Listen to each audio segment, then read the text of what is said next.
Hey everybody, how's everybody doing today? My name is Joey Lilly and I'm the host of Barbecue Riot.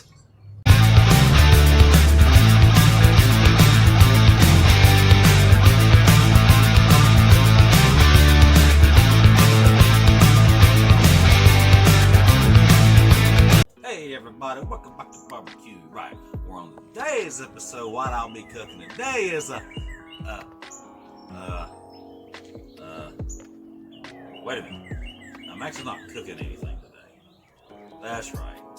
My tech guy told me we're not cooking anything today. We're doing an instructional tutorial on how to use the kettle grill. So, alright. So we're not cooking anything today. We're doing a tutorial instruction grill on how to use the kettle grill. So, hey, without further ado, let's head on over to the kettle grill. Alright, now that we've made it over here to the grill, I want to take time with you today. I want to show you how to use this rascal. This is a kettle grill, alright? So this is what we will be frying our, well, not frying, but we will be smoking our bologna on today. So I want to take a few minutes to show you and explain to you how this thing is set up and how it works. It's actually quite simple.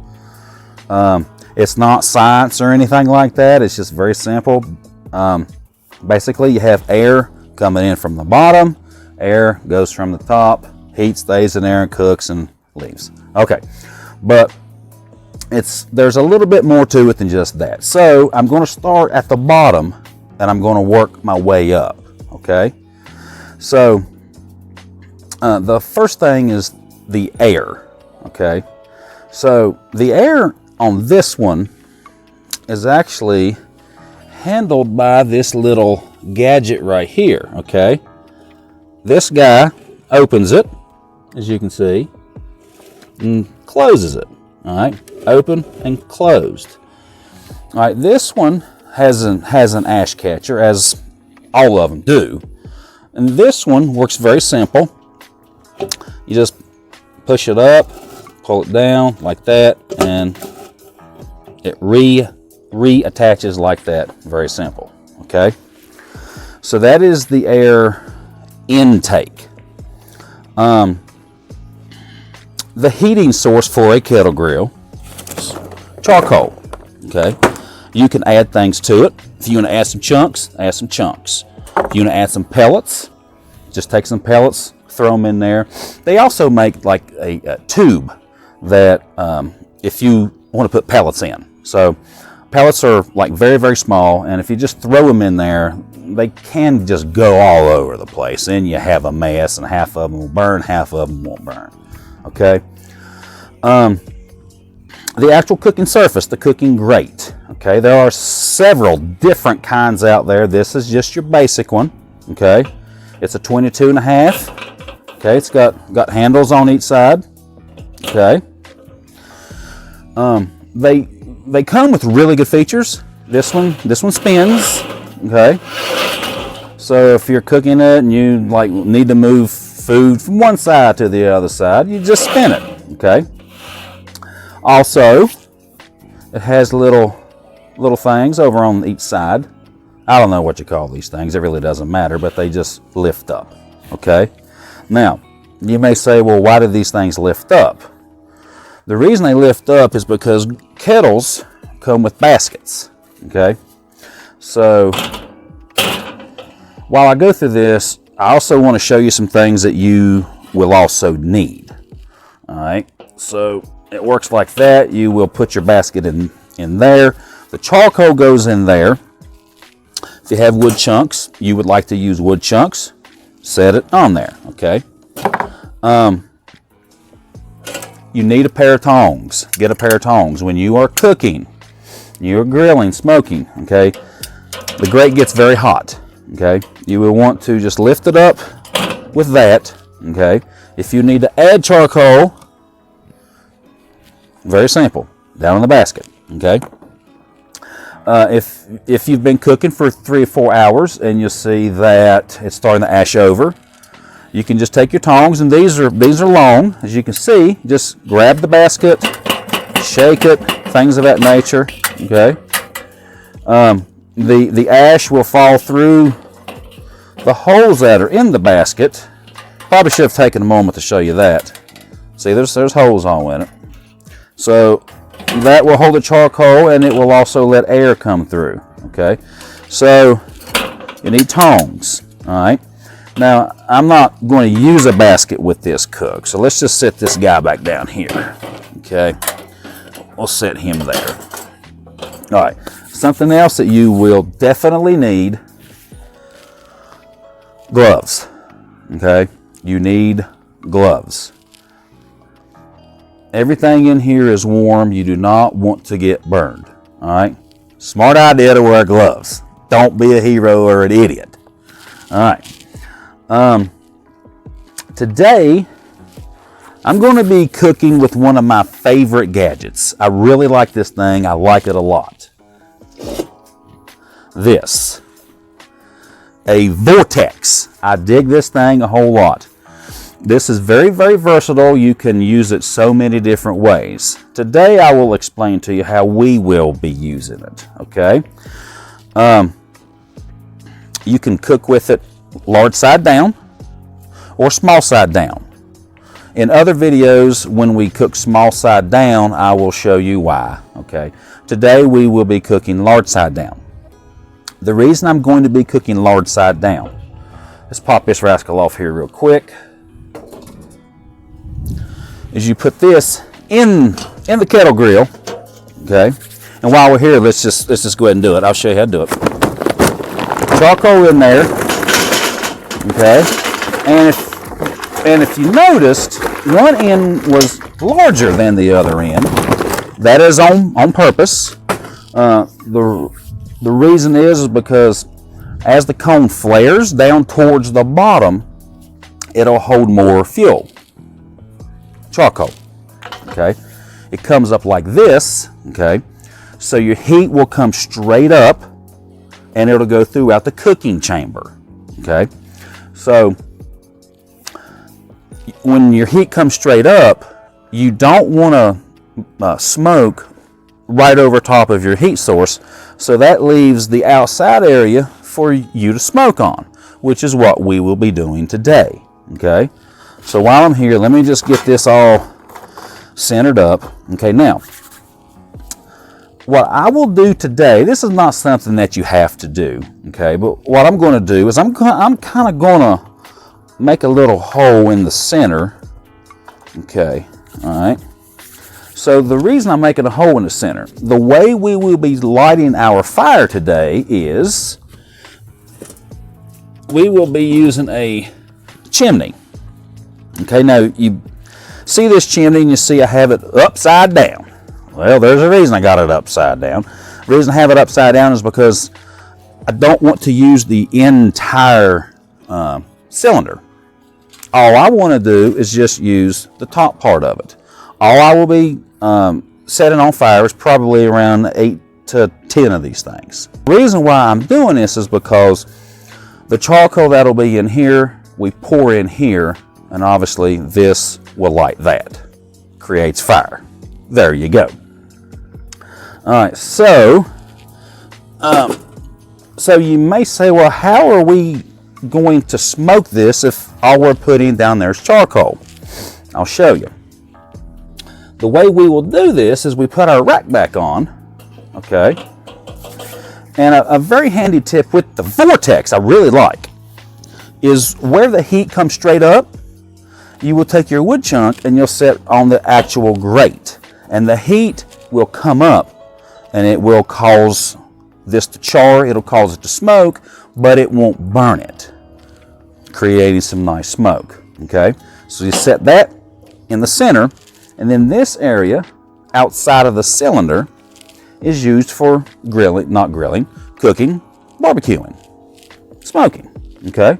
So that's pretty much it. Now, the way you start this is you use one of these guys. This is a tumbleweed made by Royal Oak. Okay, this is just wax. It looks a lot like straw. You'll put it in the center light it. It lights extremely easy. You just kind of put your coals on it, things of that nature, and it'll like catch. And like I said, in about 15 to 20 minutes, it'll all be ashed over. You just pour it right in the center. Very, very easy. Another thing that you will want for your grill is a brush. Okay. Now, over time, I have heard cases where people have used this type of steel wool brush on the actual grates, and what's been going on is when you clean it, some of these come off, and I've heard cases where people that has been eating the food has got these in their food, and where like this is really small metal, it's really strong, and I've heard cases where it has got in people's throats and it's choked them, it's like sliced their throat, things of that nature. So you will want a brush, okay? However, I don't use a brush to clean mine, okay? Most of the time what I actually do is use foil. I'll take a piece of foil, ball it up, and after the grate gets really hot, I'll just take the foil and I'll just clean it like that, okay? Now, does that mean a brush is useless? Absolutely no. It does not mean that at all. Use a brush on everything else except for the cooking surface, okay? So I hope that's something that helps you. Now, let me explain to you a little bit about the lid, okay? Because it takes the lid also working well with the bottom for a kettle grill to work properly, okay? I've already showed you the air intake. You open it and close it, okay? Obviously, if one wants more fire, you would like your kettle hotter, open it up more. If you want the low and the slow, like the 225, you will close it more, okay? The lid, okay, has a thermometer on the front and a daisy wheel on the back. The daisy wheel is what lets your air go out, okay? You usually want to keep this wide open at all times. Now, I've noticed with this one, this girl likes to run hot. So sometimes what I gotta do, unfortunately, is I gotta close the wheel some, okay? It's very simple to close. Close it some, and that brings her down. For some reason, this one just wants to run hot. Another tip, thermometers on your kettle grills are never right, okay? They're just not accurate. You have to think the thermometer is all the way up here. You're not cooking up here, you're cooking down here. So you're actually not getting the proper temperature of where you are cooking, okay?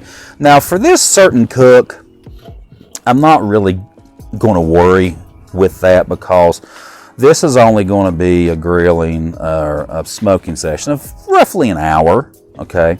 So now cooks that are longer, obviously you will want to use some other type of gauge, which I have, but that's for another time, another episode. So what I like to do is, if I'm going to cook at, let's say, 300, okay, when this baby gets to about 265, maybe 275, I'll start down here with the bottom and start closing it off. Because if I don't, she will run really hot and it's hard to get the temperature back down. It's much easier to raise the temperature than it is to bring the temperature down in a kettle grill. Trust me, that's a tip and use it. All right, so that's basically the setup. There's really not a whole lot more to it. Kettles come in different sizes, things of that nature. We won't get into all of that right now. They have so many different type of functions. I love a kettle grill. Absolutely love this kettle grill. Every single thing I've got, every smoker, everything, this is my baby. I love this kettle grill, okay? Just love her. They come with accessories and things of that nature. That's all well and good. Super duper. One feature with this I really like is there's a hook on this lid over here, and it hooks right on the lip. There are other grills that I've seen that actually have hinges. It just hinges back and hinges like all the way up. I've seen them also that, this one's kind of weird to explain, but there's like a big wire on this backside, and what you do is you just do it like this and it catches and it sets right there. So, but we are not cooking with those, we're cooking with this. So like I say, it's got the hook on it, good to go. So, tell you what we will do while we're here, I will show you how to start this baby up. All right, so let's go ahead and take that down. Let's set this down. Get everything ready to go. Like I say, in the center here, what I've done, I've kind of hollowed it out so there's a small hole there in the center. All right, let's take this, we'll set this back up here. Set it right in the center. Like I say, in here's probably 10 charcoal briquettes. Just set it there, and this thing's got plenty of holes in it for oxygen. So that's good. We'll just light it. Lights very quickly. Now you take your charcoal and just set it all around. Be careful, okay? Be careful not to choke the fire out. If you like, just set it all on there too fast, it tends to choke it out. So let it kind of catch up some first, okay? And I know there's flame right here, but right now this actually is not very warm. It's not very hot. Okay, so that's all good to go, and that should take probably anywhere from 15 to 20 minutes. All right, everybody, that pretty much wraps up the instructional tutorial on how to use a kettle grill. Yes, sir. I want to thank you so much for tuning in. Like I say, these comes in different shapes, sizes, and models, but they all run the same way. Air comes in, air goes out. You cook in the cooking chamber. So that's pretty much it. So like I say, I want to thank you for tuning in. So I want you to subscribe. When it comes to the bell, you got to click it, or you're going to get a ticket from the grilling police. You got to smash the like. You got to share it. You got to dab. Infinite dab. All right? Be sure to check out the description. I don't know where the description is going to be. I have no idea. I think it might be down here. The tech guy is telling me behind the camera, it's right here. Who knows? He might put it on her house. Okay? Don't know. But anyway, listen. Thank you for tuning in. I really appreciate you. Giddy up.